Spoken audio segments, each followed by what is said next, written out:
Sutami lahir di Surakarta, 19 Oktober 1928. Dia bersekolah di SMA Negeri 1 Surakarta dan melanjutkan kuliah di Institut Teknologi Bandung (ITB) sampai meraih gelar insinyur.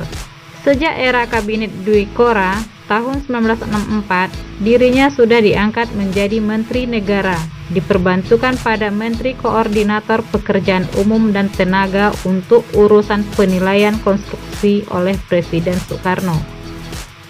Karirnya berlanjut dengan mengisi posisi yang sama pada Kabinet Dwi Kora II tahun 1966.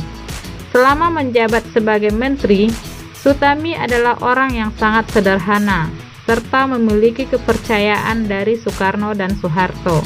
Dia menjabat sebagai menteri selama 14 tahun sejak 1965 hingga 1978. Belasan tahun menjabat sebagai menteri, Insinyur Sutami tetap menjaga kesederhanaannya.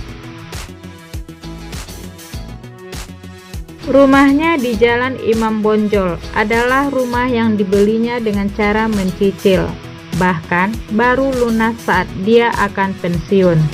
Uniknya, rumah itu tidak pernah direnovasi, padahal kondisinya sedikit rusak, dengan atap yang bocor. Bocornya rumah Insinyur Sutami ditulis oleh staf ahli Menteri PU, Hendro Pranoto Suselo, dalam edisi khusus 20 tahun majalah Prisma yang diterbitkan LP3ES tahun 1991 di Jakarta. Ketika itu, Insinyur Sutami masih menjabat sebagai Menteri PU dan Tenaga Listrik.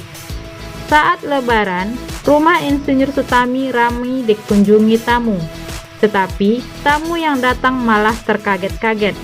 Mereka melihat ke atap dan banyak bekas bocor pada langit-langit rumah. Katanya, ia belum ada biaya untuk memperbaiki rumahnya.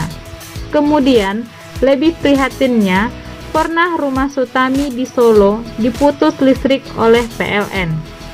Sebagai seorang menteri, dia juga kerap jalan kaki meninjau daerah-daerah terpencil.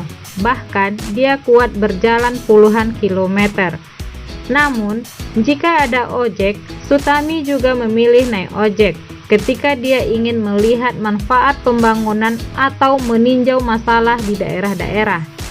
Sutami lebih suka terjun langsung meninjaunya sendiri daripada hanya menerima laporan. Pada era Sutami, dibangun jembatan Semanggi, Jakarta, yang hingga kini menjadi salah satu ikon Jakarta.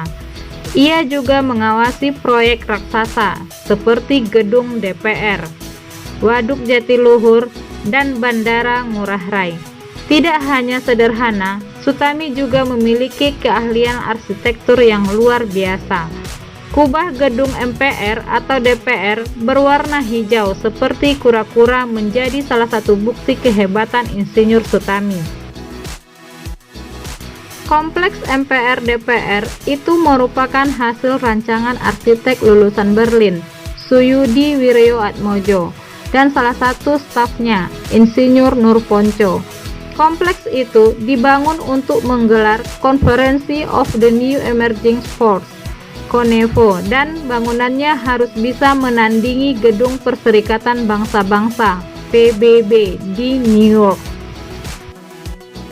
Insinyur Sutami juga menjadi pimpinan pusat proyek pembangunan jembatan Ampera di Sungai Musi, yang kini menjadi kebanggaan masyarakat Sumatera Selatan. Namanya abadi.